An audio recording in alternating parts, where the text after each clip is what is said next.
निकाला मुझे تو ہم آپ کی بھی سینڈ بجا دیں گے.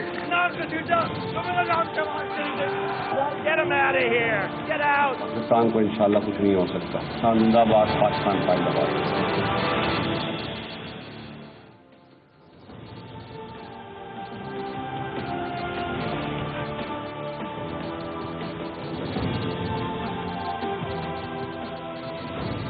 جی السلام علیکم. پروگرام میں آج بھی بات کریں گے پی ڈی ایم کے حوالے سے، سابقہ پی ڈی ایم کے حوالے سے، کیونکہ اس وقت ملک میں سیاسی منظرنامے پہ پی ڈی ایم کا مستقبل ہی زیر بحث ہے. کل پاکستان پیپلز پارٹی نے بھی عوامی نیشنل پارٹی کے بعد پی ڈی ایم کے تمام عہدوں سے استعفے دے دیے تھے. آج وہ استعفے تحریری طور پہ مولانا فضل الرحمان کے پاس جمع بھی کروا دیے. اور ساتھ ہی ایک اور ڈیولپمنٹ یہ بھی ہوئی تھی کہ مولانا فضل الرحمان اور نون لیگ نے مائنس پیپلز پارٹی اور minus A N P P D M کی جو بقیہ ماندہ 8 جماعتیں ہیں ان کا اجلاس بلا رکھا تھا. اور اس اجلاس کے بعد جو مولانا فضل الرحمان نے گفتگو کی، جو سٹیٹمنٹ سامنے آئے، پاکستان پیپلز پارٹی ایک دفعہ پھر ہرٹ ہوئی ہے. خاص طور پہ مولانا فضل الرحمان نے کہا کہ توقع نہیں تھی کہ پیپلز پارٹی باپ کو باپ بنا لے گی. اس سٹیٹمنٹ کا مولانا فضل الرحمان کے پاکستان پیپلز پارٹی نے شدید برا منایا ہے اور کہا ہے کہ یہ غیر مناسب، نامناسب سٹیٹمنٹ ہے، اور توقع کی ہے پاکستان پیپلز پارٹی نے کہ مولانا فضل الرحمان اپنے ان الفاظ کو واپس لیں گے. لیکن آپ کو یاد دلوا دیں کہ یہ الفاظ اور اس قسم کے سخت سٹیٹمنٹ پیپلز پارٹی اور خاص طور پہ اے این پی کے لیے، پرائمرلی پیپلز پارٹی کے لیے، آج پی ڈی ایم کی باقی جماعتوں، خاص طور پہ صدر سابقہ پی ڈی ایم مولانا فضل الرحمان کی طرف سے ایسے وقت میں سامنے آئے ہیں جب کل ہی پیپلز پارٹی نے مطالبہ کیا تھا کہ پی ڈی ایم ان سے معافی مانگے. تو معافی تلافی تو دور کی بات، معافی تو پیچھے رہ گئی، مزید سخت بیانات آ گئے. لیکن ان سخت بیانات کے ساتھ ساتھ آج ایک بار پھر مولانا فضل الرحمان نے دعوت دی ہے پیپلز پارٹی اور اے این پی کے وہ کہ اکٹھے ہو جائیں، وہ واپس آ جائیں. اور انہوں نے کہا کہ دروازے ابھی تک کھلے ہیں، تو اب آگے کی صورتحال بنے گی کیا پیپلز پارٹی معافی کے بغیر، یعنی کہ پی ڈی ایم اگر معافی نہیں مانگتی، کیا اس کے بغیر پیپلز پارٹی اور A N P P D M کا حصہ بن سکتے ہیں، یا پی ڈی ایم اب آگے کیسے چلے گی اور پیپلز پارٹی اب آگے کیسے چلے گی. اور ایک اور بڑی انٹرسٹنگ ڈیولپمنٹ، بڑی انٹرسٹنگ خبر آج سامنے آئی کہ پی ڈی ایم کا ایک واٹس ایپ گروپ تھا جہاں سے احسن اقبال صاحب نے ایک ایک کر کے سب کو ریموو کر دیا. آپ اس وقت اسکرین پہ دیکھ بھی سکتے ہیں، شیر رحمان کا نام ہے، کچھ دیگر عہدیدار ہیں، میاں افتخار ہیں اے این پی کے. تو احسن اقبال صاحب جو اس واٹس ایپ گروپ کے ایڈمن تھے، انہوں نے پیپلز پارٹی اور اے این پی والوں کو واٹس ایپ گروپ سے بھی مائنس کر دیا. تو یہ ایک بڑی دلچسپ خبر ہے، معمولی سی خبر ہے، معمولی ہے یا نہیں ہے یہ تو پیپلز پارٹی بتائے گی. سوال جواب کا آغاز کرتے ہیں، پروگرام کے فلور کو سوالات کے لیے اوپن کرتے ہیں. اور سب سے پہلے میرے پاس بڑی زبردست شخصیت موجود ہیں، پاکستان کی انتہائی سینئر مرکزی سرکردہ سیاسی شخصیات میں سے ایک ہیں، پاکستان کے سابق وزیر اعظم رہ چکے ہیں اور پاکستان پیپلز پارٹی کے سینئر مرکزی سرکردہ پالیسی ساز رہنماؤں میں سے ایک ہیں، جناب راجہ پرویز اشرف صاحب میرے ساتھ موجود ہیں. السلام علیکم راجہ پرویز اشرف صاحب. وعلیکم السلام غریدہ صاحبہ. بہت بہت شکریہ سر پروگرام کے لیے وقت دینے پہ. اور ایک طرف تو سخت سٹیٹمنٹس، دوبارہ سے سخت سٹیٹمنٹس جب مولانا فضل الرحمان نے آپ کے لیے بیانات دیے، آپ سے مراد جو پیپلز پارٹی کے لیے بیانات دیے. کل آپ لوگوں نے معافی کا مطالبہ کیا تھا، لیکن آج آپ لوگوں نے دیکھ لیا معافی مانگنے کو تو کوئی تیار نہیں ہے. کیا معافی تلافی کے بغیر معاملات حل ہو سکتے ہیں؟ پیپلز پارٹی واپس آنے کا سوچ سکتی ہے پی ڈی ایم میں سر؟ غریدہ بی یہ اس سلسلے میں یہ کہنا چاہوں گا کہ جو بھی اتحاد بنتے ہیں، جب بھی کوئی اتحاد بنتا ہے تو ان کا ایک ان ریٹن جو ہے نا جی، وہ دستور جو ہے وہ ان کو زیادہ گورن کرتا ہے. اس کی کچھ روایات ہوتی ہیں، اور سب سے بڑی جو اس میں مرکزی اور کلیدی جو چیز ہے وہ ہے باہمی عزت اور احترام، اور ایک دوسرے پر اعتماد، ایک دوسرے کے ساتھ معاملات کو مل بیٹھ کے طے کرنا، ایک دوسرے کے معاملات کو سمجھنے کی کوشش کرنا، اپنی بات آسان طریقے سے سمجھانے کی کوشش کرنا. تو وہ اتحاد ہی مضبوط ہوتے ہیں. اور پاکستان پیپلز پارٹی کو اتحادوں کی سیاست کا بڑا تجربہ ہے. ہم نے مشکل ترین حالات میں بھی اتحاد بنائے، چلائے اور اپنے گول بھی اچیو کیے. بدقسمتی سے میں मैं इस बहस में नहीं पढ़ना चाहता, लेकिन वो बस मजबूरी हो जाती है बात करनी कि मौजूदा जो हमारा इत्तेहाद था, जिसकी तश्कील जो है वो पीपल्स पार्टी के घर में हुई, बिलावल भुट्टो जरदारी साहब की काविशों, मेहनतों और जदोजहद से उन्होंने एपीसी बुलाई। एपीसी के अंदर फिर ये पीडीएम बना, पीडीएम का फिर एक बाकायदा नक्शा तैयार किया गया, पीडीएम का वो पूरा एक चार्टर बना जिसके 26 पॉइंट थे, और उसके साथ पाकिस्तान पीपल्स पार्टी ने बड़ी जांफशानी के साथ, बड़ी इज्जत के साथ, बड़े वकार के साथ, बड़ी सच्चाई के साथ खड़ी रही।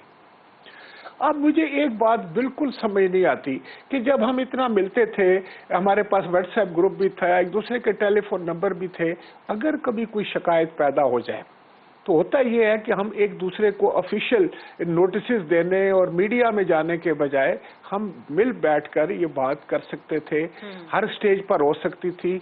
और ख़ास तौर पर मौलाना फजल रहमान साहब जो कि एक सीनियर सियासतदान होने के नाते, और फिर हम सब ने मिलकर उनको इस इत्तेहाद का सदर बनाया था, उनसे मुझे ये तवक्को थी और जायज़ तवक्को थी कि वो तबीयत जैसी उनकी बेहतर होगी वो अपना किरदार अदा करेंगे, मस्बत किरदार अदा करेंगे, और मैं समझूँ कि इस इत्तेहाद को कायम रखने के लिए उनकी जो है वो अपना एक मस्बत सोच के साथ वो इसको मजबूती की तरफ ले जाएंगे। क्योंकि हमें इस चीज़ का सिर्फ एक पॉइंट पर हम ये इत्तेहाद था, और वो था इस मौजूदा हुकूमत जिसे हम सारी जमातें 10 की 10 ये समझती थी कि वो मुल्की मामलात को ठीक तरीके से नहीं चला रही, और इससे मुल्क का नुकसान हो रहा है, मईशत का नुकसान हो रहा है, अवामुन्नास का नुकसान हो रहा है, लोगों के जिंदगियां जो है वो अजेरन होती जा रही हैं, महंगाई बेरोजगारी ने कमर तोड़ के रख दी है, जो IMF और इनके जो मुआहदे हैं वो पाकिस्तान के हक में नहीं हो रहे, पाकिस्तान की मईशत जो है वो डूब रही है। इन सब चीज़ों को संभाला देने के लिए ज़रूरी था कि कोई सेंट्रल्ड एक्शन हो और सारे मिल बैठकर सोचें कि मुल्क को इस गर्दाब से कैसे निकालें, कैसे हम आगे बढ़ें। पीपल्स पार्टी ने हमेशा मस्बत किरदार अदा किया। हमने कहा कि पार्लियामान के अंदर, पार्लियामान के बाहर हम हर किस्म का जो है वो इत्तेहाद को मजबूत करने की कोशिश करेंगे, और हमने ये साबित भी किया। फिर मुझे नहीं समझ लगी कि क्या हुआ। ये एक लास्ट सरबराही मीटिंग के बाद फिर कोई हालात ऐसे तरीके से पलटा खाए कि हमारे कुछ ओहदेदारान थे, कुछ हमारे दोस्त थे जिनका मैं एहतराम करता हूँ, उन्होंने इस चीज़ को ले कि वो इस तरीके से भागे पूरे मुल्क में, पूरे मीडिया हाउसेस के पास, ये साबित करने के लिए कि पीपल्स पार्टी जो है इसने ज्यादती कर दी है और पीपल्स पार्टी इत्तेहाद को कमजोर करना चाहती है, पीपल्स पार्टी को डील करना चाहती है, पीपल्स पार्टी किसी एस्टेब्लिशमेंट से मिल गई है और वो सारे सिस्टम को सैबोटाज कर रही है। और ये बयानियां बड़े तवातर के साथ, बड़ी हिकमत अमली के साथ, बड़े एक सोचे समझे मंसूबे के तहत जो था उसको आम करने की कोशिश की गई। और मैं समझता हूँ कि इसका जवाब कोई नहीं था। हमने क्या किया था, और हमने तो कभी, मेरा ख्याल है कि बहुत सारे मामलात को जो हमारे सामने थे हमें उन्हें नज़रअंदाज करके हम अपने उस टारगेट की तरफ बढ़ रहे थे, उस गोल की तरफ, उस ऑब्जेक्टिव की तरफ बढ़ रहे थे। लेकिन मुझे दुख इस बात पर हुआ कि इसको संभाला सदर साहब ने देना था। संभाला सदस्य, आप ये बात मुकम्मल कर लें। आपकी तवक्कुआत मौलाना फजल रहमान साहब से थी, लेकिन आज जिस किस्म के बयान मौलाना फजल रहमान साहब ने मैं इस इत्तेहाद का सीनियर नायब सदर था या हूं, जो भी आप समझे। अब होता यह है कि चंद दिन पहले, 2 हफ्ते, एक हफ्ता पहले जो है एक मीटिंग कॉल की जाती है। मैं इस्लामाबाद में मौजूद हूं, मुझे नहीं पता है, और उस मीटिंग में 4-5 बंदे जो है वो बैठते हैं और वो फैसला कर देते हैं कि हम सेनेट में जो है वो पीपल्स पार्टी के साथ नहीं, हम अलग एक ग्रुप की शक्ल में बैठेंगे और हम उनको तस्लीम नहीं करते सेनेट में। अब देखें कि ये इस सोच का मकसद क्या था। इस सोच का मकसद ये था कि जब हम कहेंगे कि हम आपको सेनेट में नहीं कबूल करते तो पीपल्स पार्टी यकीनी तौर पर कहेगी कि हम आपको नेशनल असेंबली में नहीं तस्लीम करते, तो नुकसान किसका होता? पूरी अपोजिशन का, पूरे इत्तेहाद का। तो ये इस चीज ने मुझे डिस्टर्ब किया, सच्ची बात। लेकिन भाई, सर अगर कोई मामला था तो आप हमें बुलाते। मामलात तो वहां से खराब हुए जहां आपका सरबराह इजलास था, जरदारी साहब की एक स्पीच थी जो कि नवाज शरीफ साहब के बारे में जो मीडिया पर लीक हुई, फिर सरबराह इजलास के बाद इस्तीफे प्लस लॉन्ग मार्च वहां से खराब हुआ, फिर उसके बाद आपकी तरफ से सेनेट में अपोजिशन लीडर यूसुफ रजा गिलानी को बनवा देना। जबकि कल हमारे साथ एहसन इकबाल थे प्रोग्राम में, उन्होंने कहा कि जी मेरी खुद बात हुई राजा परवेज अशरफ साहब से और हमने डिस्कस कर लिया था कि सेनेट में अपोजिशन लीडर नून लीग का होगा। देखिए, मैं आपको एक बात बताऊं, गरीदा, ये बात अच्छी नहीं लगती ना अब इस उम्र में और इस मनसब पे आकर तो हम कोई इस तरह की एक दूसरे की दाढ़ियों में हाथ डालें और एक दूसरे को निशाना बनाएं और अपना पॉइंट जो है उसको साबित करने के लिए दूसरे को पर कोई ऐसी बात करें। लेकिन मैं एक बात जो मैं अर्ज करना चाहूँगा वो ये है जी कि क्या कोई ऐसा मसला है जो कि मिल बैठ के उस पर बातचीत नहीं हो सकती? फिर हमसे बातचीत करने के बजाय, हमें मीटिंग में बुलाने के बजाय, मैं अगर उस वक्त तक तो हमने नहीं इस्तीफा दिया था ना, मैं सीनियर वाइस प्रेसिडेंट था। अगर मौलाना साहब वो नहीं पहुंच सकते थे तो असूली तौर पर उस इजलास की सदारत मुझे करनी चाहिए थी, या मुझे इन्फॉर्म करके मेरी इजाजत से वो जो है इजलास होना चाहिए। ऐसा तो नहीं होता कि अगर 10 पार्टियां हैं तो 2-3 पार्टी जिस वक्त बैठी है, 4 पार्टियां तो एक इजलास करके दूसरे के खिलाफ फैसला दे दें, तो फिर तो ये मामलात नहीं चल सकते ना जी। आखिर हम सारे अपनी अपनी जमात है, हर की सारे मुअज़्ज़िज़ हैं, सारे काबिल एहतराम हैं, एक दूसरे के लिए काबिल एहतराम है, हर एक पार्टी का अपना मंशूर है, कोई किसी का सबॉर्डिनेट नहीं। फिर आपने वहां से एक शोकाज जो है वो पार्टी हेड को भेज दिया, आपने असफंद यार वली साहब को शोकाज कर दिया, आपने जनाब बिलावल भुट्टो जरदारी साहब से कर दिया। वो खुद आके बंदो, इस तरह तो अपनी पार्टी के अंदर भी शोकाज देने से पहले जो है वो कोई बातचीत होती है, कोई रख रखाव होता है, कोई सियासत में ऐसे नहीं होता, हम सबको पता है और इनको भी पता है। फिर हम ये समझते हैं कि कहीं इसलिए तो नहीं किया गया कि जब हम इनको इतना तंग करेंगे और इनके खिलाफ एक बयानिया भी बनाएंगे तो ये ज़रा डिस्करेज हो जाएंगे, क्योंकि हमारे कुछ अपने असूल थे और वो असूल हमने कामयाब किए इसी इत्तेहाद के अंदर। ये लोग ज़िमनी इंतखाब नहीं लड़ना चाह रहे थे। बिलावल भुट्टो जरदारी साहब ने, मैं समझता हूँ कि कन्विंस किया पूरे इत्तेहाद को कि नहीं, आप ज़िमनी इंतखाब लड़े। ये सेनेट का इलेक्शन का बायकॉट करना चाहते थे, उन्होंने सबको कन्विंस किया कि ये फोरम भी आप ना छोड़ें। और यूसुफ रजा गिलानी साहब की इलेक्शन ने मौजूदा हुकूमत की कमर तोड़ी कौमी असम्बली के अंदर। तो ये सारी हिकमत अमली पाकिस्तान पीपल्स पार्टी की थी, हमारा तजर्बा था, हमारी सोच थी, हमारी फिक्र थी, जिससे हम कंट्रीब्यूट करते थे और सबको बड़े इज्जत और वकार के साथ बड़ा एहतराम देते थे। सर अब ये फरमाएं कि what's the way forward, what's next? क्या पीपल्स पार्टी अभी भी पीडीएम में वापस आ सकती है? क्योंकि आज वो सर्कुलेट करना शुरू हो गया आज वो सर्कुलेट करना शुरू हो गया कि एक व्हाट्सएप ग्रुप था जिसमें से सारे उहदेदारों को निकाल दिया। सर आपको भी रिमूव कर दिया है उस व्हाट्सएप ग्रुप में से एहसन इकबाल साहब ने? बिल्कुल बिल्कुल, जी बिल्कुल। एहसन इकबाल साहब को मैं समझता हूँ कि वो शायद यही कुछ कर सकते थे, अगर वो एडमन थे उसके तो हमारा नाम निकाल देते। तो खैर ये तो मैं समझता हूँ कि गरीदा बीबी ये इत्तेहाद कायम रखने वाली बातें तो नजर नहीं आती। इस बारे में क्या कहेंगे कि व्हाट्सएप ग्रुप से मतलब रिमूव कर दिया, ये क्या कहेंगे इस बारे में आप? क्योंकि हुकूमत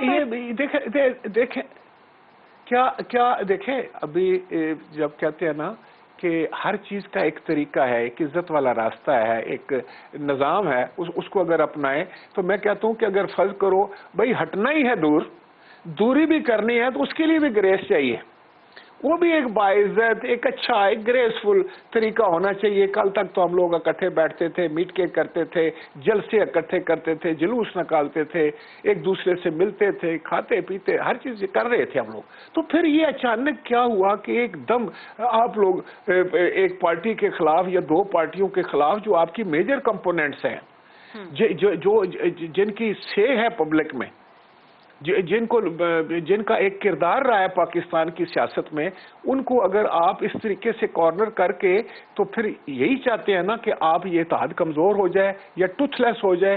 फिर किसको खुश कर रहे हैं? खुश तो फिर मौजूदा हुकूमत ही होगी ना सर। अब और अगर आप ये कर रहे हैं तो क्यों कर रहे हैं? Sir what's the way forward, what next? क्या पीपल्स पार्टी पीडीएम में वापस आ सकती है? मेरा अपना دیکھیں میرا اپنا ذاتی خیال ہے کہ میں ایکسپیکٹ یہ کر رہا تھا کہ مولانا فضل الرحمان صاحب آج یہ ضرور کہیں گے، کیونکہ میں سمجھتا ہوں کہ وہ معاملات کو سمجھنے والے سیاستدان ہیں، اور وہ کہیں گے آج کہ ہم نے جو یہ دیا ہے شو کاز نوٹس ہم واپس لیتے ہیں۔ تب تو کوئی بات میری سمجھ میں آتی، لیکن بقول آپ کے انہوں نے کہا کہ انہوں نے تو باپ کو باپ بنا لیا ہے۔ اب وہ بھی میں تھوڑی سی واضح کر دوں پوزیشن کہ وہ یہ تھا کہ ہم نے دلاور خان کی ووٹ لی جو کہ آزاد امیدوار تھے اور ایفیلیٹڈ تھے وہ پی ایم ایل این کے ساتھ، اور جب آپ الیکشن میں ہوتے ہیں تو آپ تو مخالف کو کمزور کرتے ہیں۔ اگر کوئی مخالف آپ کو ووٹ دیتا ہے، ہم نے نہیں پتا کہ وہ باپ کے تھے، اگر وہ گورنمنٹ کے بینچز کو چھوڑ کے اپوزیشن کی بینچوں پر بیٹھتا ہے کوئی بندہ، تو اس کو آپ کیا کہیں گے کہ نہیں میں تمہاری ووٹ نہیں لیتا؟ اور اگر میں ان کی ووٹیں نکال بھی لوں پھر بھی ادوی اکثریت جو ہے وہ پاکستان پیپلز پارٹی کا ہے، اور ہر قانون کے تحت ان کا حق بنتا ہے۔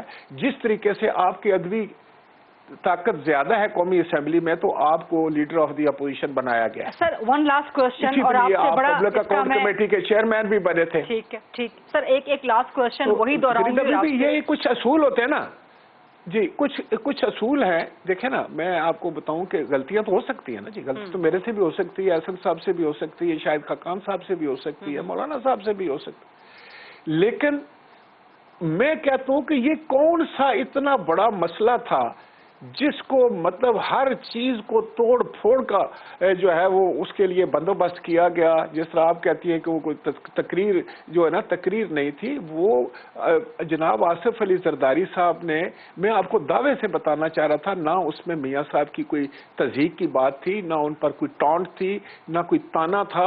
وہ ایک اپنا تجربہ بتا رہے تھے کہ جب ہم نے پہلے اتحاد میں گئے، پھر ہماری تحریک چلی، پھر ہمیں کیا مسائل ہوئے، کس طرح ہمیں جیل بھرو تحریک شروع کی، کس طریقے سے لیڈران جو تھے وہ فرنٹ لائن پر آتے تھے، گرفتاریاں دیتے تھے، اور یہ ایک پورا وہ تھا۔ اور میں نہیں سمجھتا، وہ تو احترام کرتے ہیں ہر ایک کا۔ آصف علی زرداری صاحب نے تو سر آپ کیا سمجھتے ہیں کہ Peoples Party P D M میں واپس آ سکتی ہے؟ سر آپ کیا سمجھتے ہیں؟ ویری کوئک میں آپ سے جواب چاہوں گی تاکہ پھر اس کے بعد میں سمجھتا ہوں غریزہ بی بی کہ آتی ہے یا نہیں آتی، کوئی اس کے لیے کیا حالات پیدا ہوں گے۔ جو حالات اس وقت ہیں وہ تو مجھے بڑے مخدوش نظر آ رہے ہیں، لیکن میں یہ کہہ سکتا ہوں کہ پیپلز پارٹی جو ہے وہ اپنا کردار جو ہے، وہ اپوزیشن کا کردار جو ہے وہ انشاءاللہ تعالیٰ بھرپور طریقے سے ادا کرے گی، پاکستان کے عوام کے ساتھ کھڑی ہوگی، پاکستان کے عوام کے مسائل کے ساتھ کھڑی ہوگی، ہر وہ کام کرے گی جو پاکستان کے حق میں ہے، پاکستان کے حق میں ہے، ہر اس بات کی مخالفت کرے گی جو پاکستان کے عوام کے اور پاکستان کے خلاف ہوگا۔ ٹھیک ہے، بہت بہت شکریہ جناب راجہ پرویز اشرف صاحب، سابق وزیر اعظم پاکستان پیپلز پارٹی کے سینئر مرکزی سرکردہ رہنما، خصوصی طور پہ ہم سے گفتگو کر رہے تھے۔ ایک چھوٹی سی بریک لیتے ہیں، بریک کے بعد جب واپس آئیں گے اسی ڈیبیٹ کو، ڈسکشن کو آگے بڑھائیں گے۔ مسلم لیگ نون اور پاکستان تحریک انصاف ہمارے ساتھ۔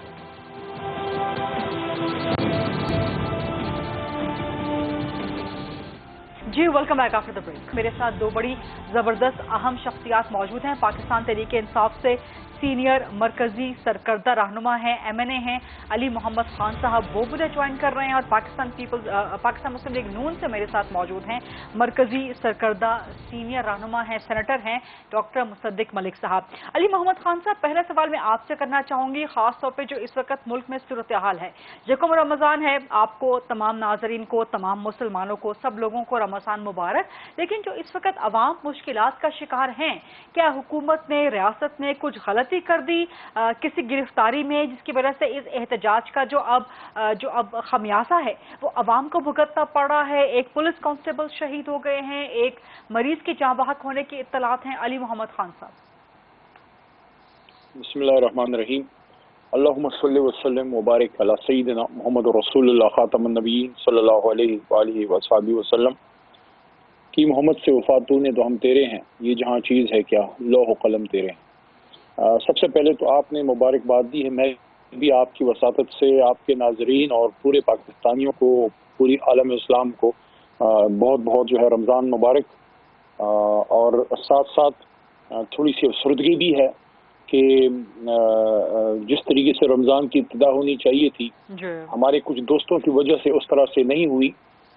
حکومت تو کبھی بھی نہیں چاہتی کہ تصادم ہو، اور ایکسٹریم ریسٹرینٹ کا مظاہرہ جو ہے وہ کیا جا رہا ہے، اور کہا بھی گیا ہے کہ طاقت کا استعمال کم از کم ہو نہ ہو، लेकिन देखें, ये जो एक इशू हुआ आज से 5.5 महीने पहले, जो फ्रांस में आकाए नामदार मोहम्मद मुस्तफ़ा सल्लल्लाहु अलैहि वसल्लम की शान में वहाँ गुस्ताखियाँ हुई और उस पर आवाज़ उठी पूरे आलम इस्लाम से, तो तारीख गवाह है कि 2 इस्लामी आलमी लीडरों ने उस पर आवाज़ सदा एहतजाज बड़े पैमाने पर बुलंद की। तैयब अर्दगान साहब टर्की से और जनाब इमरान खान साहब पाकिस्तान से। फिर उन्होंने पूरी आलम इस्लाम के लीडरान को एंगेज किया कि आएँ हम आलम इस्लाम के फोरम से, OIC के फोरम से और पूरी आलम इस्लामी उम्मा जो है वो वेस्ट से एंगेज करे इस पे।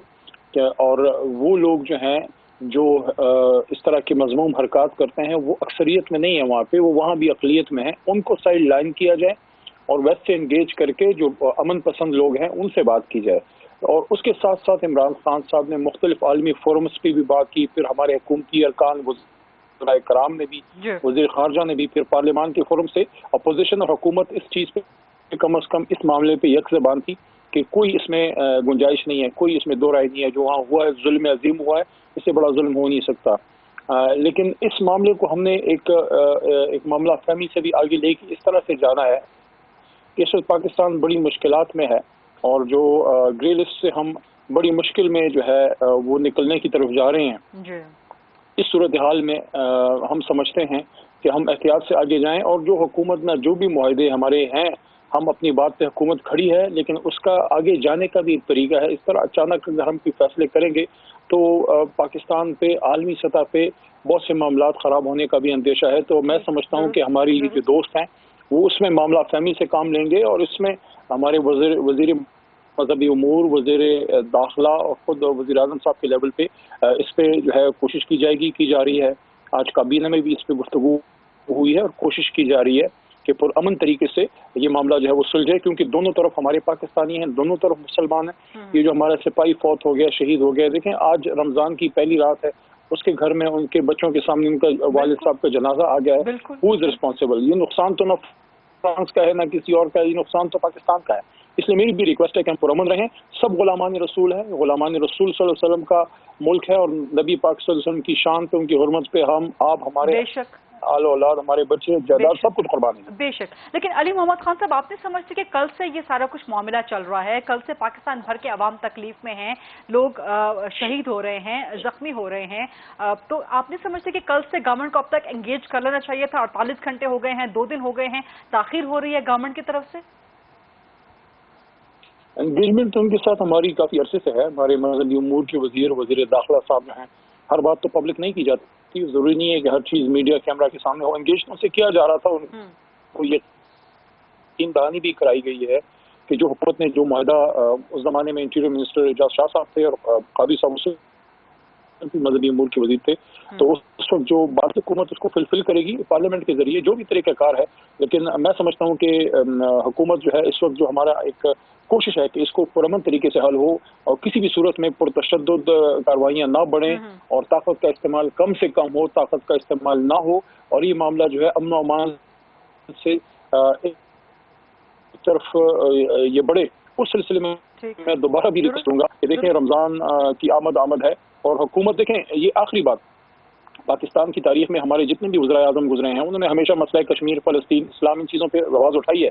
लेकिन इमरान खान साहब इसको एक और लेवल पे लेके गए हैं। यूनाइटेड नेशंस में उन्होंने कश्मीर पे और आकाए नामदार सल्लल्लाहु अलैहि वसल्लम की शान रसालत पे गुफ्तगू की, एंगेज किया। वैसे फिर जब फ्रांस वाला वाक़या हुआ फिर उन्होंने दुनिया को एंगेज किया और ये तो हमारा वज़ीर आज़म पहला वज़ीर आज़म है जो मदीनी रियासत की तामीर की बात करते हैं। जब भी कहीं भी वो यूथ को एड्रेस करते हैं वो कहते हैं वेस्ट की बजाय अपने नबी पाक सल्लल्लाहु अलैहि वसल्लम की सीरत नबी को फॉलो करें। हमारी सीरत नबी सल्लल्लाहु अलैहि वसल्लम जो है उसको 7वीं 8वीं नबी में लाजमी मजमून के तौर पे पढ़ाने की वो उन्होंने हुक्म दिया है। तो हमारी तो कोशिश ये है कि जो बात वो गलियों पे कर रहे हैं वो तो आज ऐवान इक़्तिदार में वो बातें हो रही हैं। दुरुस्त। डॉक्टर मुसद्दिक मलिक साहब, यही सवाल लेके मैं आपकी तरफ आऊंगी। पहले आपको रमज़ान मुबारक, लेकिन इस सवाल का जवाब दीजिएगा कि आप लोगों ने भी ये एहतजाज भुगते हैं, बहुत ज़्यादा भुगते हैं, और उस वक्त आपकी अपोजिशन में होती थी पाकिस्तान तहरीक इंसाफ, उनका जो नैरेटिव, उनका जो बयानियाँ, उनकी जो सपोर्ट होती थी वो भी सब मासी का हिस्सा है, आप सबके सामने है। इस वक्त आप क्या समझते हैं गवर्नमेंट को क्या करना चाहिए? क्योंकि अवाम पूरे मुल्क में जो है रमज़ान का आज से आगाज़ हो चुका है, अवाम शदीद तकलीफ में है। डॉक्टर मुसद्दिक मलिक साहब। जी बहुत बहुत शुक्रिया और आपको और तमाम नाजरीन को भी रमज़ान मुबारक। پہلے تو میں آپ کو یہ بتا دوں کہ ہم گرے لسٹ سے نکلتے نکلتے کہاں نکل رہے تھے. ہمیں دہشت گردی کی انگلستان برطانیہ کی ایک لسٹ میں ڈال دیا گیا ہے 2 دن پہلے. تو اس کے باوجود کہ ہم نے ایک قانون پاس کیا تھا جس میں ہم نے یہ مقرر کیا تھا کہ ہمارے جو ادارے ہیں، ہماری جو پولیس فورس ہے، وہ ہمارے بچیوں کی ویڈیوز بنا سکے، ہمارے ٹیلی فونز ہیک کر سکے، ہمارے گھروں میں داخل ہو سکے، وہاں سے سامان اٹھا کے لے جا سکے. اور اس کے باوجود کہ ہم سینٹ میں احتجاج کرتے رہے اور ہم نے یہ بل ریجیکٹ کیا بیکاز یہ انسانی حقوق کی خلاف ورزی میں تھا. یہ تمام چیزیں اس لیے پاس کروائی گئیں. ہمیں کہا گیا کہ ہم گرے لسٹ سے نکل رہے ہیں. گرے سے تو نہیں نکلے، مگر وہ جو بلیک لسٹ شائع کی ہے انگلستان نے کچھ دن پہلے، اس میں آ گئے ہیں، جس میں اگر آپ دیگر ممالک دیکھیں جن کا ذکر ہے تو آپ کو پتہ چلے گا کہ پاکستان کی خارجہ پالیسی جو ہے اور معاشی پالیسی وہ کس رخ جا رہی ہے. تو پہلے تو میں یہ تھوڑی سی کریکشن کرنا چاہتا تھا. دوسری بات یہ ہے کہ میں اس حد تک تو علی بھائی کے بالکل ساتھ ہوں اور آپ کے بھی ساتھ ہوں کہ یہ مناسب نہیں ہے کہ لوگ سڑکوں کو پر آئیں اور وہ جو امن نافذ کرنے والے یا ہمیں تحفظ دینے والے ادارے ہیں ان کے لوگوں کو شہید کریں یا املاک کو نقصان پہنچائیں. یہ بالکل نہیں ہونا چاہیے. لیکن یہ حق آواز اٹھانے کا، احتجاج کرنے کا، یہ صرف پی ٹی آئی کو تو نہیں ہے، یہ بنیادی آئینی حق ہے جو ہر شخص کے پاس ہے. تو اگر 4.5 مہینے پی ٹی آئی دھرنا دے سکتی ہے، قبریں کھود سکتی ہے یا کفن پہن سکتی ہے یا حملہ کر سکتی ہے پارلیمان پہ، اس کی دیواریں توڑ کے، کرینے لگا کے، یا سپریم کورٹ کے باہر باتھ روم بنا کے وہاں شلواریں لٹکا سکتی ہے یا پی ٹی وی پہ قبضہ کر سکتی ہے، تو اسی حکومت کو جو جا کے ایک سولیڈیرٹی کے اندر، آپ کو یاد ہوگا فیض آباد کا جب دھرنا ہوا تو پی ٹی آئی نے سولیڈیرٹی کا اظہار کیا اس وقت اسی جماعت کے ساتھ جو اس وقت سڑکوں پہ ہے. تو کیا پی ٹی آئی کے لیے یہ مناسب نہیں ہے کہ ان لوگوں کو احتجاج کرنے دے؟ جب آپ سولیڈیرٹی میں ان کے ساتھ جا کے بیٹھے تھے ہمارے خلاف، تو آج جب وہ آپ کے خلاف آواز اٹھانا چاہتے ہیں، اور آواز بھی اس لیے اٹھانا چاہتے ہیں کہ آپ نے ان کے ساتھ ایک ڈیل کی، ایک کانٹریکٹ کیا، آپ کو کرنا ہی نہیں چاہیے تھا اگر آپ نے ایفا نہیں کرنا. اس وقت تکلیف میں تو عوام کے ساتھ ہیں، تکلیف میں تو عوام ہیں، اور آپ لوگوں نے بھی اس کو بھگتا، اور آپ لوگ اس وقت پاکستان تحریک انصاف پہ تنقید کرتے تھے. تو آج آپ اپوزیشن میں ہیں تو آپ اس سب کو جائز قرار دے رہے ہیں، جب آپ حکومت میں تھے تو اس کو ناجائز کہتے تھے. پتہ نہیں، آپ کو شاید میری آواز سنائی نہیں دے رہی، میرا خیال ہے کنیکشن خراب ہوگا. نہیں، آپ کی آواز میں نے تو ایسی کوئی بات کی جی، میں نے تو بالکل صاف صاف کہا ہے کہ ان پرتشدد جو عوامل سامنے آ رہے ہیں جن کی وجہ سے عوام کو بھی دکھ درد کا سامنا کرنا پڑ رہا ہے اور لوگوں کی بھی شہادتیں ہو رہی ہیں، وہ نہیں ہونی چاہیے. لیکن پھر میں نے دوسرا رخ بات کی کہ آپ نے اگر ایک وعدہ کیا، آپ نے ایک کانٹریکٹ کیا، اس کو پر سائن کیا، وفاقی وزیر نے سائن کیا حکومت کے بہاف پہ، تو اس جو بھی آپ نے وعدہ کیا اس کو آپ نے آگے بڑھانے کے لیے اب تک کیا کیا تھا؟ اور اگر کوئی اس کے خلاف احتجاج کرنا چاہتا ہے تو آپ کو کیا حق ہے کہ آپ ان کو پر تشدد کریں جس کے جواب میں یہ تمام کارروائی جو آپ کے سامنے ہو رہی ہے وہ ہو؟ اب 2 طرفہ بات ہو گئی نا. میں نے پہلے آپ کو یہ کہا کہ ریاست کی رٹ نہیں ختم ہونی چاہیے، پھر میں نے یہ کہا کہ ریاست میں اس وقت جو حکومت ہے، اس حکومت نے جو فیض آباد میں اس وقت انسانی حقوق، اور ہمیں وہ کہتی تھی کہ ان حقوق ہر ایک کا حق ہے کہ وہ احتجاج کرے، اور خود بھی 4.5 مہینے احتجاج کرتی رہی، آج ان کو احتجاج کرنے دیتے.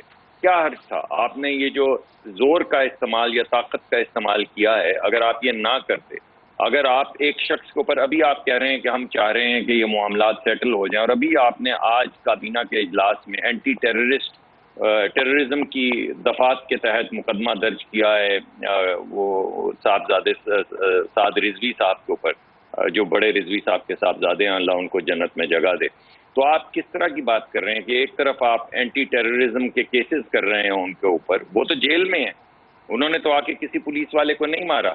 آپ اینٹی ٹیررزم استعمال کر رہے ہیں ان لوگوں سے کے خلاف جو آپ کے سیاسی حریف ہیں. اسی طرح پہلے آپ رانا ثناء اللہ پہ 35 کلو ہیروئن ڈال چکے ہیں. بالکل اسی طرح آپ اس سے پہلے شاہد خاقان عباسی صاحب کو موت کی کال کوٹری میں رکھ چکے ہیں. تو میرے خیال میں یہ جو آپ کا طریقہ کار ہے کہ اگر ہم احتجاج کریں تو وہ انسانی حقوق ہیں، اور اگر کوئی اور احتجاج کرے تو ہم زور لگائیں گے، اور یہ میرے خیال میں مناسب نہیں ہے. آپ نے وعدہ کیا تھا تو پورا کر دیتے. ایک چھوٹی سی بریک. ڈاکٹر صاحب آپ کی بات مکمل ہو گئی؟ صدیق صاحب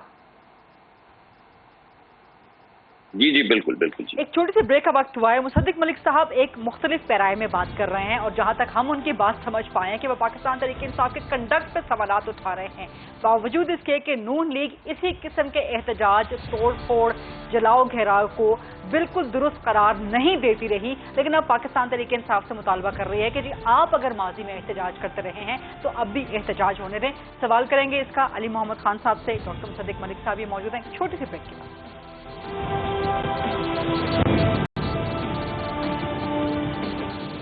जी, welcome back after the break. Ali Mohammad Khan साहब, डॉक्टर मुसद्दिक मलिक आप पर एतराज कर रहे हैं, पाकिस्तान तहरीक इंसाफ पे एतराज कर रहे हैं कि जी माजी में यही जमात एहतजाज करती थी तो आप इनका साथ देते थे, माजी में आप खुद एहतजाज करते थे, दुरुस्त होता था, तो अब इनको भी एहतजाज करने दें, नंबर 1। नंबर 2, इस वक्त जो इमीडिएटली पेरिस से खबर आ रही है कि जी फैटफ के जो टीम है, फैटफ के जो ऑफिशियल्स हैं वो बड़ा क्लोजली मॉनिटर कर रहे हैं इस वक्त पाकिस्तान में जो सूरत हाल है, तो कितना संगीन हो सकता है यह पाकिस्तान के लिए? नहीं, जहाँ तक इनका ये बात है कि एहतजाज करने दिया जाए, वो तो करने दिया जा रहा है।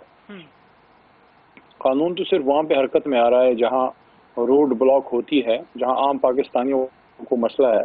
लोगों ने स्कूल जाना है, स्कूल तो चलो बंद है, हॉस्पिटल जाना है, लोगों ने बाजार जाना है, लोगों ने ऑफिस में जाना है, लोगों ने एक जगह से दूसरी जगह ट्रैवल करना है, बिजनेस कम्युनिटी ने जाना है, आपकी रोज़मर्रा की अशिया खुर्दनोश ने आना है, सब्जियों ने आना है, बहुत सी चीज़ें होनी है, मुल्क ने चलना है।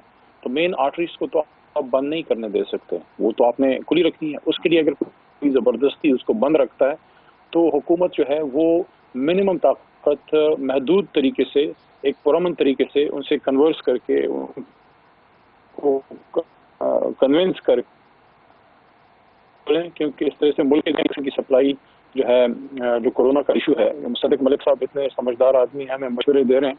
मुझे उम्मीद है उन्होंने अपनी जमात को भी मशवरा दिया होगा कि जब ये जलसों पे जलसे कर रहे तो हम इनको रिक्वेस्ट कर रहे थे कि ना करें, कोरोना फैल रहा है। ये कहते थे नहीं, कोरोना सिर्फ जलसों में आता है, देख लें कोरोना घर घर पहुंच चुका है। तो उसी कोरोना के खिलाफ लड़ने के लिए, अपने मरीजों को बचाने के लिए ऑक्सीजन की सप्लाई की तरसील के निज़ाम में रुकावट आई है, अस्पतालों में ऑक्सीजन की कमी आ रही है इस एहतजाज की वजह से। हमारे आपके जो हैं पुलिस वाले जो हैं उसमें जख्मी हुए हैं, शहीद हुए हैं। तो उन चीज़ों से रोका जा रहा है, बाकी एहतजाज से किसी ने नहीं रोका। जहाँ तक हमारे बारे में बात की है, हमारे किसी भी एहतजाज में अगर किसी ने कानून को हाथ में लिया है, मैं उसको सपोर्ट नहीं करता। लेकिन मेरे ख्याल में ये माजी की तरफ ज़्यादा अगर जाएंगे तो थोड़ा सा इनको मैं याद दिला दूँ कि पाकिस्तान की तारीख में अगर किसी ने पाकिस्तान के सुप्रीम कोर्ट पे बाकायदा बसें बेच हमला करा तो ये हुकूमत, तो उस तारीख में अगर ना ही जाए तो बेहतर है, क्योंकि ये तारीख से कभी सीखते नहीं। सन 97 में 8 से 31 साल जो ने किया, अभी चंद महीने पहले नैब के साथ इनकी लीडर साहिबा ने वही किया कि लोगों को ले जाके वहाँ पे उन्होंने प्रेशराइज किया, हमला कर दिया नैब पे। सवाल आपसे हुआ है, जवाब दे दें, आप हमले क्यों करते हैं? जहाँ तक उन्होंने माजी में बात की कि फैसलाबाद में मरहूम रिजवी साहब का जब एहतजाज था, तो वो तो सबका एहतजाज था। खत्म नबूवत सल्लल्लाहु अलैहि वसल्लम के हल्फ में तरमीम इनके दौर में हुई थी, जो जाहिर है उनके टॉप लीडरशिप ने तो नहीं की होगी, नीचे से किसी ने साजिश की थी। जो भी था, पार्लियामेंट में मैंने उस पर आवाज साहब ने उठाई थी, हम करते रहे, रोडों पे पाकिस्तानी अवाम निकली, फैजाबाद में धरना भी हुआ, TLP वाले साहबान भी आए। हमारी मेन लीडरशिप में उनके पास तो मेरे ख्याल में कोई नहीं गया था, लेकिन अगर कोई हमारे कारकुन या जो भी सेकंड थर्ड ईयर लीडरशिप में गए थे तो उन्होंने यही उनको सपोर्ट की होगी कि जो हम ऐवान के अंदर बात कर रहे थे, खत्म नबूवत के हल्फ में तरमीम जो है वो वापस हो। और जब वो वापस हुई फिर हमने उस पर हुकूमत को सपोर्ट भी किया, तो उस पर तो हम अपना एहतजाज हमारा था। हम तो आज भी उसको दुरुस्त समझते हैं कि खत्म नबूवत सल्लल्लाहु अलैहि वसल्लम के हल्फ में तरमीम नहीं होनी चाहिए थी। जो इनकी लीडरशिप को भी जब मैंने असेंबली में स्पीच की थी, मैंने यही कहा था कि आपने जान नहीं की होगी, आप उसको अब ठीक कर लें। हमने तो हमेशा एहतियात ही जाने दिया।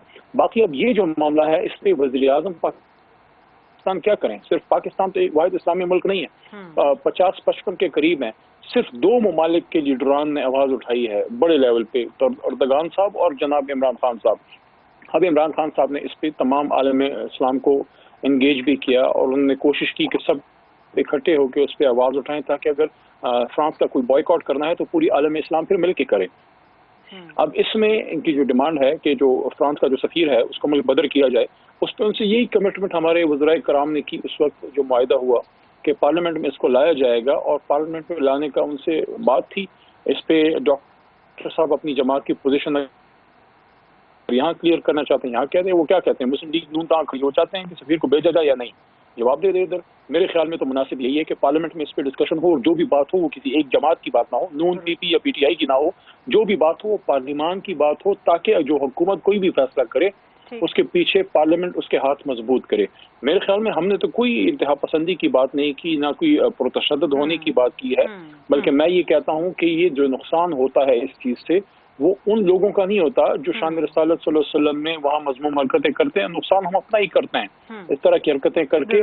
اگر ہم چاہتے ہیں کہ دنیا میں صحیح معنی میں اسلام کا بول بالا ہو, ہمیں اپنے ملک کو مضبوط کرنا ہوگا, سنت نبی صلی اللہ علیہ وسلم کو مضبوطی سے اس پہ عمل کرنا ہوگا, تاکہ لوگ ہمارے عمل کو دیکھ کے مسلمان ہو سکیں, لوگ ہمارے عمل کو دیکھ کے وہ جو ہے ہم سے اثر لے سکیں. آج جو یہ کچھ پکچرز فوٹیجز باہر گئی ہیں, میرے خیال میں وہ فوٹیجز ایسی تو نہیں ہے جس پہ ہم فخر کر سکیں. بالکل صحیح بات ہے. علی محمد خان صاحب کے اسکائپ کنیکشن میں کچھ شاید پرابلم آ رہی ہے, آواز بار بار ڈراپ ہو جاتی ہے. ڈاکٹر مصدق صاحب, آپ اس کا کچھ جواب دینا چاہیں گے یا میں سیاست کی طرف آپ سے کچھ سوال میں دینا چاہوں گا. جی ضرور دینا چاہوں گا. جی میں کچھ جواب بھی دوں گا اور کچھ سوالات بھی پوچھنا چاہوں گا. سب سے پہلی بات یہ ہے کہ اگر اس وقت ختم نبوت کے حق میں ہو رہا تھا احتجاج, تو آج کس بات پہ ہو رہا ہے؟ آج کیا فرق ہے بھائی؟ اگر آج لوگ نکل رہے ہیں تو رسول پاک صلی اللہ علیہ وآلہ وسلم کے لیے ہی نکل رہے ہیں, ان کے نام کے لیے ہی نکل رہے ہیں. تو جس وقت پہلے نکل رہے تھے اس وقت ٹھیک تھا, اور آج اگر نکل رہے ہیں تو وہ غلط تھا. یہ بڑی عجیب سی بات آپ کر رہے ہیں. دوسری جو بات یہ ہے کہ جس چیز کی آپ بات کر رہے ہیں, جو آرڈیننس, جو تبدیلی آئی تھی اس کے اندر بل میں, اس پہ سارے آپ کے لوگوں کے دستخط موجود ہیں. اگر آپ کو یقین نہیں آئے, آپ پڑھے لکھے آدمی ہیں, تو آپ پارلیمان کے جائیے ریکارڈ روم کے اندر اور نکالیے اور دیکھیے کس کس نے آپ کی پارٹی کی طرف سے کون کون وہاں پہ موجود تھے جنہوں نے اس پہ دستخط کیے. اس کو بھی چھوڑ دیجئے. تیسری بات کرتے ہیں, آرٹری کی آپ نے بات کی, تو اس وقت جو آرٹری بند تھی وہ صحیح تھی, آج جو آرٹری بند ہے وہ غلط ہے. یعنی آرٹری بھی پہلے ٹھیک تھی, اب غلط ہو گئی. ختم نبوت کا معاملہ بھی پہلے ٹھیک تھا, اب غلط ہو گیا. اور قانون بھی جس پہ آپ نے دستخط کیے ہیں, آپ نے بڑی کنوینئنٹلی یہ کہہ دیا کہ ان کے کسی جونیئر بندے نے سازش کی ہوگی. تو آپ کے لوگوں نے جو سائن کیے تھے وہ کون تھے؟ وہ سازشی تھے, ان کو آپ سازشی کہہ رہے ہیں. یہ آخری بات میں یہ کروں گا کہ آپ نے یہ ضرور کہا کہ جلسوں کے حوالے سے کرونا پھیل رہا ہے, اور میں تو ہمیشہ سے آپ کو پتا ہے کہ لاک ڈاؤن کے حق میں ہوں, اور اگرچہ میں پارٹی کے فیصلوں کا پابند ہوں, لیکن میں نے اس وقت بھی یہ کہا کہ کرونا جو ہے اس کے لیے لاک ڈاؤن ہونا چاہیے. مگر یہ نہیں ہو سکتا کہ بانو بازار کھلا ہو, یہ نہیں ہو سکتا کہ تمام کاروبار زندگی چل رہے ہوں اور آپ صرف ایک سیاسی, اور آپ کے جلسے بھی ہو رہے ہوں, لیکن ایک صرف سیاسی جلسہ جو آپ کے حریف کا ہو اس کو آپ نشانہ بنائیں اور کہیں کہ صرف پی ایم ایل این کے جلسوں کے اندر کرونا پھیلتا ہے. اور لیکن ڈاکٹر صاحب بعد میں تو پاکستان تحریک انصاف نے اور وزیر اعظم صاحب نے اپنے جلسے ملتوی کر دیے تھے, نمبر 1, اور نمبر 2 جلسے جلوسوں سے پی ڈی ایم نے حاصل کیا کر لیا؟ آپ لوگ تو ٹوٹ پھوٹ کا شکار ہو گئے, پی ڈی ایم تو ختم ہو کے رہ گئی. جلسے جلوس آپ لوگوں نے کر کے سیاسی طور پہ فائدہ کیا حاصل کیا؟ یہ بڑے اچھا آپ کا سوال ہے. پہلی بات تو یہ ہے کہ جب آپ الیکشن لڑ رہے تھے تو لوگ نہیں مر رہے تھے. جب آپ گئے ہوئے تھے گلگت بلتستان میں, جب آپ فیصل آباد میں جلسہ کر رہے تھے, تو اس وقت لوگوں کو کچھ نہیں ہو رہا تھا, کوئی کرونا نہیں پھیل رہا تھا. جس وقت فردوس عاشق اوان صاحبہ جا کے وہ جلسے کر رہی تھی اور میدان میں کرکٹ کھیل رہی تھی, تو اس وقت کوئی کرونا نہیں پھیل رہا تھا. کرونا صرف اس وقت پھیلا جب ہم لوگوں کا جلسہ آیا. تو یہ جو ہپوکریسی ہے, یا انکنسسٹنسی ہے, یا inconsistent application of mind and law ہے, اس کی وجہ سے لوگ احتجاج کرتے ہیں آپ سے. آخری بات میں یہ کروں گا کہ اگر کرونا کے لیے آپ اتنے ہی واقعی حقیقت میں, اور میں سمجھتا ہوں آپ کو ہونا چاہیے, اور علی بھائی کا تو مجھے معلوم ہے کہ وہ ہیں, دسمبر سے ویکسین اویلیبل ہے. دسمبر سے پاکستان میں روز 100 لوگ مر رہے ہیں, آج غالباً 120 کے قریب لوگ مرے ہیں. ان کی زندگی بس اتنی ارزاں ہے اور موت اتنی آسان ہے کہ پاکستان میں اسد عمر صاحب نے ایک ٹیلی ویژن پروگرام میں کہا کہ ہم نے کرونا کی ویکسین اس لیے نہیں خریدی کہ ہمیں نیب پکڑ لے گی, ہمیں $20 ملین پہلے جمع کروانے پڑنے تھے. یعنی پاکستانی جان کی قیمت پورے پاکستان کی مائیں اور بہنیں, بیٹیاں, باپ, دادا, ان کی زندگی کی قیمت $20 ملین سے کم ہے. یہ کیسے بھائی؟ اب آپ ایک سیکنڈ ٹھہریے, میں آپ کو کچھ اسٹیٹسٹکس دے دوں. 19 کروڑ, پاکستان کی 22 کروڑ کی آبادی ہے, 19 کروڑ جو ہیں لوگ, ان کو یونائٹڈ اسٹیٹس کے اندر, امریکہ کے اندر ویکسینیٹ کر دیا گیا. مگر امریکہ تو بڑا امیر ملک ہے, اس وجہ سے اس کو چھوڑے دیتے ہیں. بھارت کے اندر, انڈیا کے اندر, میڈم ایک سیکنڈ دیجیے گا, میرے لیے یہ امپورٹنٹ چیز ہے, آپ برا نہ منائیے, میرے 4 خاندان کے لوگ مر چکے ہیں کرونا سے, تو مجھے صرف 30 سیکنڈ دیجیے گا. 11 करोड़ लोग जो हैं वो भारत के अंदर इस वक्त वैक्सीनेट हो चुके हैं। चलें, भारत तो बहुत बड़ा मुल्क है और वैक्सीन बनाता भी है।